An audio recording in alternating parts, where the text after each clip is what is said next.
ఈరోజు యేసుని మాటలు కీర్తనలు 136వ అధ్యాయము 4వ వచనం.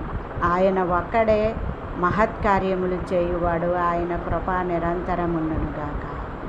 ప్రపంచములో దేవుళ్ళు అనబడే వారిలో గొప్ప దేవుడైన మరి యేసుక్రీస్తు మాత్రమే గొప్ప కార్యములు, మహత్కార్యములు, అద్భుత కార్యములు, ఆశ్చర్య కార్యములు చేయగలడని దేవుని కుమారుడుగాను మనుష్య కుమారుడుగాను వచ్చిన దేవాది దేవుడు తండ్రి కుమార త్రియేక దేవుని నామంలో ఉన్న యేసుక్రీస్తు ప్రభువే ఒక్కడే మహత్కార్యములు చేయువాడు. ఆయన ఎర్ర సముద్రమును 2 పాయలుగా చేయగలిగాడు, యోర్దాను నది నీళ్లను రాశిగా చేయగలిగేవాడు, ఎరుకో గోడలను కోల్చగలిగినవాడు, గలిలయ సముద్రములో నీళ్ల మీద నడిచినవాడు, తుఫాన్ని గద్దించగలిగిన దేవుడు, నీళ్లను రక్తముగా మార్చగలిగిన దేవుడు.